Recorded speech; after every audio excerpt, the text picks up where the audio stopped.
أعوذ بالله من الشيطان الرجيم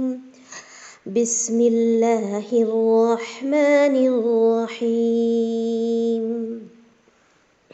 وَلَقَدْ بَوَّأْنَا بَنِي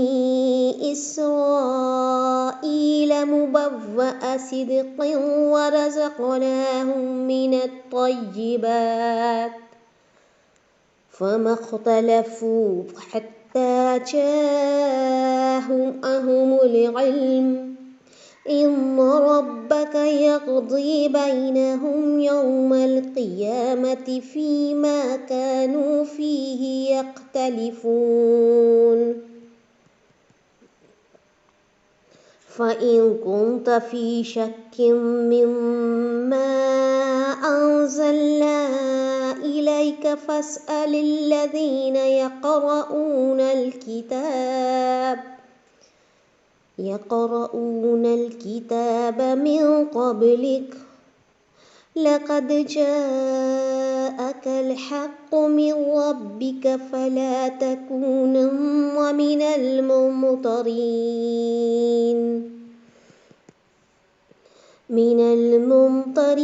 فلا تكونن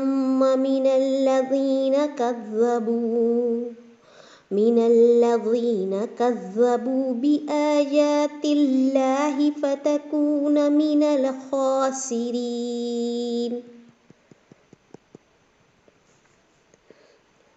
ترجمہ: اور ہم نے بنی اسرائیل کو بہت اچھا ٹھکانہ رہنے کو دیا اور ہم نے انہیں پاکیزہ چیزیں کھانے کو دیں، سو انہوں نے اختلاف نہیں کیا یہاں تک کہ ان کے پاس علم پہنچ گیا۔ یقینی بات ہے کہ آپ کا رب ان کے درمیان قیامت کے دن ان امور میں فیصلہ کرے گا جن میں وہ اختلاف کرتے تھے۔ پھر اگر آپ اس کی طرف سے شک میں ہوں جس کو ہم نے آپ کے پاس بھیجا ہے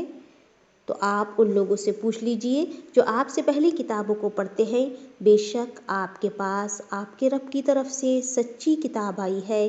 آپ ہر کس شک کرنے والوں میں سے نہ ہوں اور نہ ان لوگوں میں سے ہوں جنہوں نے اللہ کی آیتوں کو جھٹلایا، کہیں آپ خسارہ پانے والوں میں سے نہ ہو جائیں۔ دیکھیے یہ تھا ترجمہ۔ تو اس میں جو ہے بنی اسرائیل کی بات ہے۔ بنی اسرائیل کے بارے میں آپ لوگوں نے اچھی طریقے سے ذہن میں جو ہے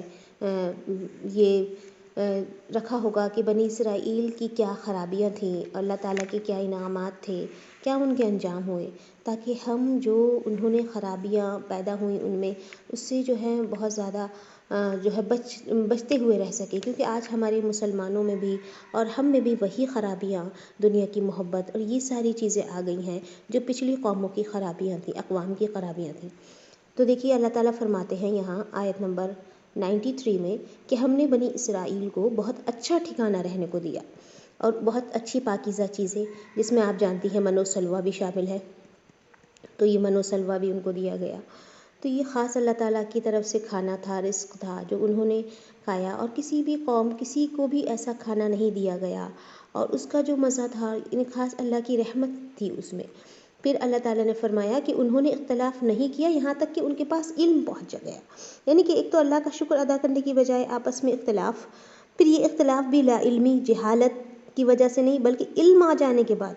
جس کا صاف مطلب یہ ہے کہ اختلاف محض اناد اور تکبر کی بنیاد پر تھا۔ یعنی کہ آپ دیکھیے اختلافات میں کون لوگ پھنستے ہیں،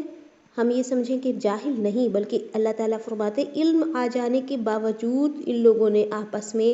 اختلاف کہتے ہیں ایک دوسرے سے جھگڑے کرنا، بحثیں کرنا، اپنے آپ کو الگ سمجھنا، کیوں کہ ہمارے پاس علم آ گیا، تکبر ہو گیا اور انہوں نے اپنے آپ کو بہتر سمجھا۔ پھر اللہ تعالیٰ فرماتے ہیں یقینی بات ہے کہ آپ کا رب ان کے درمیان فیصلہ کر دے گا۔ تو یہاں قیامت کے دن کی بات کی گئی کہ یہ جو فیصلے کا دن ہے اس کو لوگ بھول رہے ہیں۔ تو اگر انسان آخرت کے لیے فکر مند رہے تو اپنے آپ کو ناچیز سمجھے، اور جو بھی علم اس کے پاس ہے اس کو واقعی ہمارا علم کیا علم ہے، اور جو ہمیں عمل کی طرف متوجہ کرے اور جو ہمیں عمل کے لیے تیار کرے وہی علم ہے۔ اور اس کے علاوہ اگر انسان دوسرے لوگوں سے اپنے آپ کو ممتاز سمجھے، الگ سمجھے اور دوسرے لوگوں میں اپنے آپ کو ثابت کرنے کی ہر وقت کوشش کرتا رہے تو یہ علم تکبر ہے اور اس کا کوئی بھی فائدہ نہیں۔ نہیں ہے۔ آج دیکھیے علم کی کیا کمی ہے مسلمانوں میں بھی، بہت علم ہے، بہت عالم ہے، بہت جو ہے لوگوں کے پاس جو ہے تعلیم ہے، لیکن ہونے کے باوجود آپ اختلافات دیکھیے، ایک دوسرے سے کٹنا دیکھیے، ایک دوسرے سے دوریاں دیکھیے، اور محبتیں کتنی، خلوص کتنا کم ہے آپس میں ہم مسلمانوں کے اندر ہی۔ تو یہ ساری جو چیزیں ہیں اس کی وجہ کیا ہے کہ لوگوں نے علم کو کیا کر لیا، سیکھا، لیکن علم کو اپنے دل کے اندر جذب نہیں کیا اور اس کو اللہ تعالیٰ کی راہ میں عاجزی کا اور اخلاص کا جو ہے ذریعہ نہیں بنایا۔ پھر آپ دیکھیے اس کے بعد اللہ تعالیٰ نے فرمایا ہے کہ ہم نے جو آپ کے پاس بھیجا ہے تو آپ پوچھ لیجئے جو پہلی کتابوں کو پڑھتے ہیں کہ یہ کتاب سچی آئی ہے یا نہیں۔ آپ ہرگز شک کرنے والوں میں سے نہ ہوں، یعنی کہ یہ جو خطاب جو ہے عام انسانوں کو ہے، پھر بھی نبی صلی اللہ علیہ وسلم کے واسطے سے امت کو تعلیم دی جا رہی ہے، کیونکہ نبی صلی اللہ علیہ وسلم کو تو وحی کے بارے میں کوئی شک ہو ہی نہیں سکتا۔ جو کتاب پڑھتے ہیں ان سے پوچھنے کا مطلب یہ ہے قرآن مجید سے پہلے کہ آسمانی کتابیں تورات اور انجیل وغیرہ جن کے پاس یہ کتابیں موجود ہیں ان سے اس قرآن کی بابت معلوم کریں، کیونکہ ان میں جو ہے نشانیاں ہیں اس کی، اور آخری پیغمبر کی صفات جو ہے بیان کی گئی ہیں۔ تو وہ لوگ اچھی طرح جانتے تھے کہ یہ کیا ہے، یہ اللہ کی طرف سے ہے، اور اس میں وہی رسول کا ذکر ہے جو آج ہمارے سامنے ہے۔ ایسا کہ سب کچھ سامنے ہونے کے باوجود آپ دیکھیے لوگوں نے ایمان نہیں لا کر دیا۔ تو اس کی اصل وجہ کیا تھی آپ یہ بھی جو ہے سمجھ چکے ہیں۔ اس کے بعد جو ہے اللہ تعالیٰ کیا فرماتے ہیں کہ آپ ان لوگوں میں سے نہ ہو جنہوں نے اللہ کی آیتوں کو جھٹلایا، کہیں آپ خسارہ پانے والوں میں سے نہ ہو جائیں۔ یعنی کہ آپ صلی اللہ علیہ وسلم سے ہی کہا جا رہا ہے، یعنی کہ یہ مخاطب کر کے امت کو سمجھایا جا رہا ہے کہ تکذیب کا راستہ خسران اور تباہی کا راستہ ہے۔ یعنی کہ یہ جو راستہ ہے اللہ کی آیتوں کو سامنے دیکھ کر جھٹلانا، یہی اصل خسارہ ہے، اور انسان دنیا کے چھوٹے موٹے خساروں کو، دنیا کے چھوٹے چھوٹے نقصان کو اپنے لیے کیا سمجھ لیتا ہے، آخری چیز، اور اسی کی فکر میں لگا رہتا ہے، اسی کے غم میں جو ہے ہر وقت رہتا ہے کہ یہ میرا نقصان کیوں ہو گیا، یہ میرے ہاتھ سے کیوں چیز نکل گئی، یہ میرا فائدہ کیوں نہ ہوا۔ تو یہ ساری جو ہے اس سے بڑا نقصان جو ہے اللہ کی واضح آیات آسمان اور زمین میں اور اللہ کی کتاب ہمارے سامنے اس کو کھول کر نہیں دیکھتے، یہ اصل خسارہ ہے جو آج نہیں معلوم ہوتا لیکن قیامت کے دن معلوم ہو جائے گا۔ اس کے بعد ہے آیت نمبر 96، إِنَّ الَّذِينَ حَقَّتْ عَلَيْهِمُ كَلِمَةُ رَبِّكَ لَا يُؤْمِنُونَ وَلَوْ جَاءَتْهُمْ كُلُّ آيَةٍ حَتَّى يَرَوْا الْعَذَابَ الْأَلِيمَ فَلَوْلَا كَانَتْ قَرْيَةٌ آمَنَتْ فَنَفَعَهَا إِيمَانُهَا إِلَّا قَوْمُ يُونُسَ لَمَّا آمَنُوا كَشَفْنَا عَنْهُمْ عَذَابَ الْخِزْيِ فِي الْحَيَاةِ الدُّنْيَا وَمَتَّعْنَاهُمْ إِلَىٰ حِينٍ۔ یقیناً وہ لوگ جن کے حق میں آپ کے رب کی بات ثابت ہو چکی ہے وہ ایمان نہیں لائیں گے، گو ان کے پاس تمام نشانیاں بھی پہنچ جائیں، یہاں جب تک کہ وہ دردناک عذاب کو نہ دیکھ لیں۔ چنانچہ کوئی بستی ایمان نہ لائی کہ ایمان لانا اس کو نافع ہوتا سوائے قوم یونس کے۔ جب وہ ایمان لے آئے تو ہم نے رسوائی کے عذاب کو دنیاوی زندگی میں ان پر سے ٹال دیا اور ان کو ایک وقت تک کے لیے کیا کیا، زندگی سے فائدہ اٹھانے کا موقع دیا۔ تو ان آیات کو سمجھتے ہیں، اللہ تعالیٰ فرماتے ہیں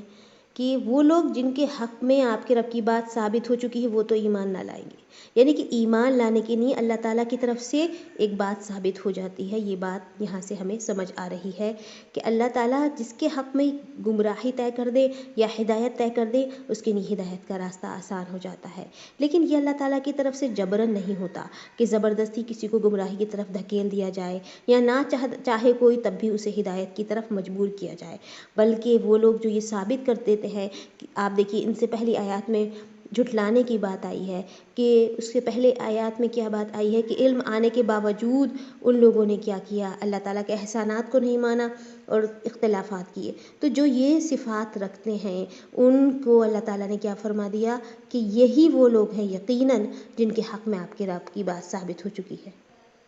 کہ وہ ایمان نہ لائیں گے، یعنی کہ اب یہ طے ہو چکا ہے کہ ایمان ان کے لیے نہیں، ایمان جیسی نعمت ان کے لیے نہیں۔ حالانکہ اللہ تعالیٰ نے جو دنیا میں جب تک موت کا جو ہے انسان کے لیے پیغام نہیں آتا تب تک توبہ کا دروازہ کھلا رہتا ہے، لیکن انسان اپنے لیے ہدایت کی راہ کو آسان کرتا ہے یا گمراہی کے راستے پر چل جاتا ہے، تو اللہ تعالیٰ کی طرف سے جو وہ عمل اختیار کرتا ہے اللہ تعالیٰ کی طرف سے ویسا ہی راستہ اس کے لیے آسان ہو جاتا ہے۔ پھر آپ دیکھیے اللہ تعالیٰ فرماتے ہیں کہ ان کے پاس تمام بھی نشانیاں پہنچ جائیں تب بھی اور وہ نہ ایمان لائیں گے جب تک کہ وہ دردناک عذاب کو نہ دیکھ لیں۔ آپ فرعون کے حق میں بھی یہ بات جانتی ہیں اچھی طرح کہ فرعون کی مثال ہمارے سامنے ہے کہ جب اس نے عذاب اپنی آنکھوں کے قریب دیکھ لیا تو وہ کہہ اٹھا کہ میں ایمان لاتا ہوں۔ تو اللہ تعالیٰ فرماتے ہیں کہ یہ وہی لوگ ہیں جو کفر و معصیت الہی میں اتنے غرق ہو چکے ہیں کہ کوئی واعظ کوئی نصیحت ان پر اثر نہیں کرتی، کوئی دلیل ان کے لیے کارگر نہیں ہوتی، اس لیے کہ نافرمانیاں کر کر کے قبول حق کی فطری جو استطاعت ہے، صلاحیت ہے، اس کو انہوں نے ختم کر لیا۔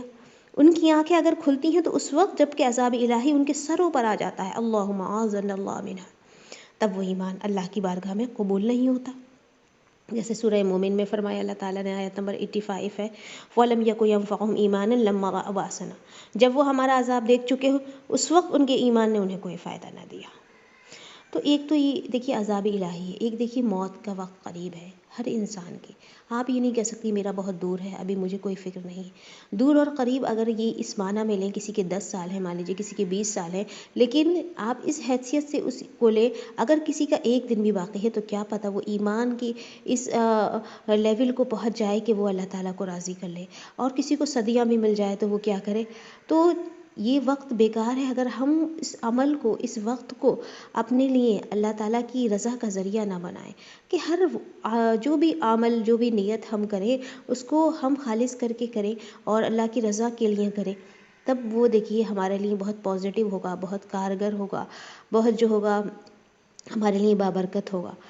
تو یہی جو ہے یہاں پر سبق ہے۔ اس کے بعد اللہ تعالیٰ فرماتے ہیں چنانچہ کوئی بستی ایمان نہ لائی، ایمان لانا اس کو نافع ہوتا سوائے قوم یونس کے۔ یہاں ہم سمجھتے ہیں کیا چیز ہے کہ لولا یہاں تخصیص کے لیے ہے، حلہ کے معنی میں ہے، یعنی جن بستیوں کو ہم نے ہلاک کیا ان میں سے کوئی ایک بستی بھی ایسی نہ ہوئی جو ایسا ایمان لاتی جو اس کے لیے فائدہ مند ہوتا۔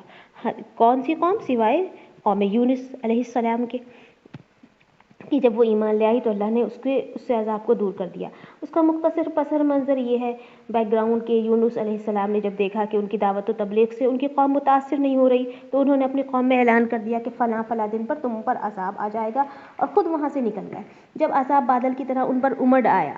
تو کیا ہوا، وہ بچوں عورتوں حتیٰ کہ جانوروں سمیت ایک میدان میں جمع ہو گئے اور اللہ کی بارگاہ میں عاجزی اور انکسار اور توبہ استغفار شروع کر دیا۔ اللہ تعالیٰ نے ان کی توبہ قبول فرما کر ان سے عذاب ٹال دیا۔ حضرت یونس علیہ السلام آنے جانے والے مسافر اسے اپنی قوم کا حال معلوم کرتے رہتے۔ جب انہیں معلوم ہوا کہ اللہ تعالیٰ نے ان کی قوم سے عذاب ٹال دیا تو انہوں نے اپنی تکذیب کے بعد اس قوم میں جانا پسند نہیں کیا، بلکہ ان سے ناراض ہو کر وہ کسی اور طرف روانہ ہو گئے، جس پر وہ کشتی کا واقعہ پیش آیا جس کی تفصیل اپنے مقام پر آئے گی۔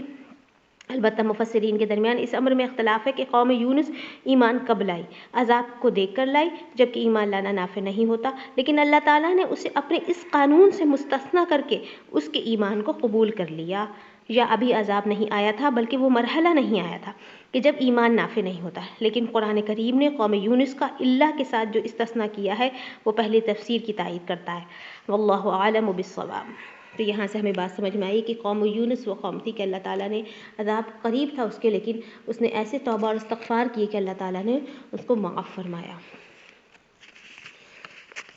اللہ تعالیٰ نے کیا فرمایا، زندگی سے فائدہ اٹھانے کا انہیں ایک وقت تک موقع بھی دیا۔ یعنی کہ قرآن نے دنیاوی عذاب کے دور کرنے کی صراحت کی ہے لیکن اخروی عذاب کی بابت صراحت نہیں کی ہے، اس لیے کہ بعض مفسرین کے خیال میں اخروی عذاب ان سے ختم نہیں کیا گیا، لیکن جب قرآن نے یہ وضاحت کر دی کہ دنیاوی عذاب ایمان لانے کی وجہ سے ٹالا گیا تو پھر اخروی عذاب کی بابت صراحت کرنے کی ضرورت ہی نہیں رہ جاتی، کیونکہ آخرت کا عذاب کا فیصلہ تو ایمان اور عدم کی بنیاد پر ہی ہونا ہے۔ اگر ایمان لانے کے بعد قوم یونس اپنے ایمان پر قائم رہی ہوگی، جس کی صراحت یہاں پر